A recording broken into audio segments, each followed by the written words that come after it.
Assalamualaikum warahmatullahi wabarakatuh. Selamat pagi teman-teman. Kami dari kelompok Xavier akan menunjukkan sejarah penjajahan dan kependudukan Inggris di Indonesia.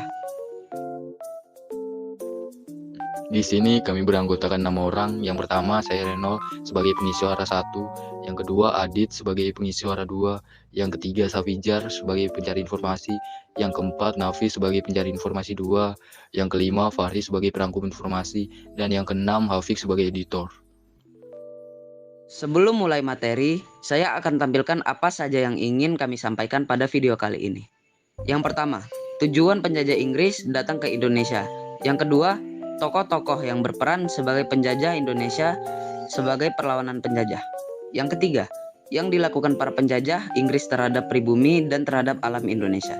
Yang terakhir, kepulangan penjajah Inggris dari Indonesia. Silakan simak teman-teman. Mari kita mulai materinya.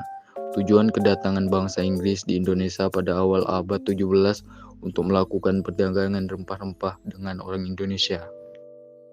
Periode dan kemunculan penjajah Inggris. Inggris sempat menjajah Indonesia selama 5 tahun, dari tahun 1811 hingga tahun 1816.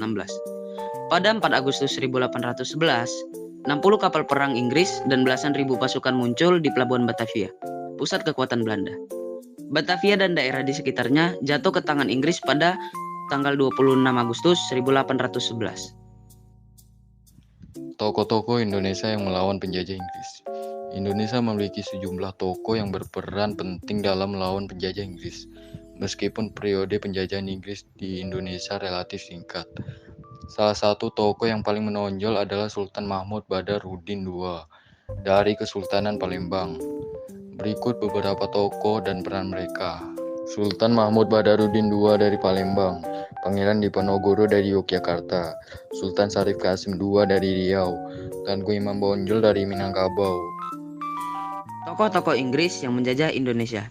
Berikut ini beberapa tokoh dari Inggris yang berperan memimpin penjelajahan samudra ke Nusantara. Yang pertama adalah Sir Francis Drake. Yang kedua adalah Thomas Cavendish. Yang ketiga adalah William Dampier. Yang keempat adalah James Cook. Kebijakan yang diambil Inggris. Kebijakan pemerintah Inggris selama berada di Indonesia dimulai dari: yang pertama, menghapus sistem tanam paksa. Yang kedua, melarang perbudakan.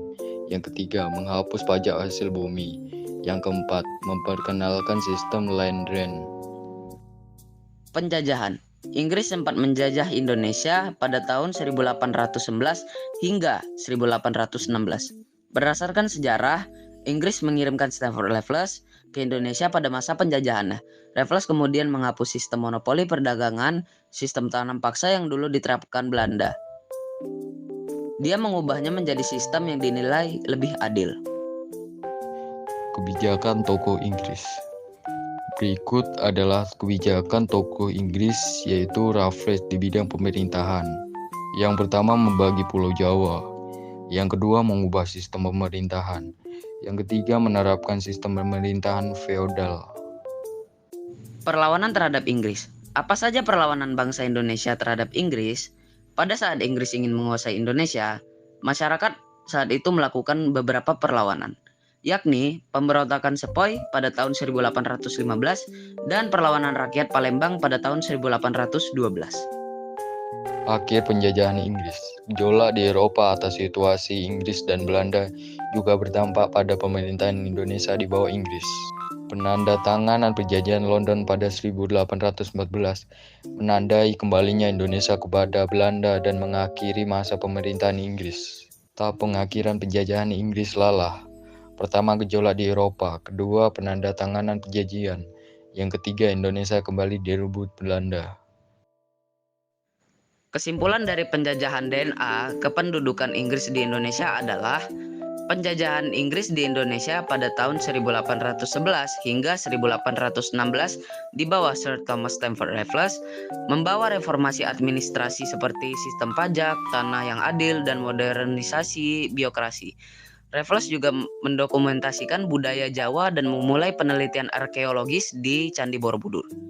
Meski singkat, pendudukan ini meninggalkan pengaruh signifikan yang diadopsi oleh Belanda setelah mereka kembali berkuasa pada tahun 1816.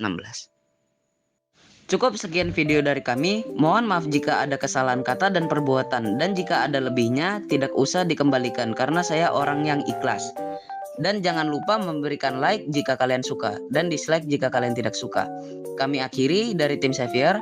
Terima kasih. Assalamualaikum warahmatullahi wabarakatuh.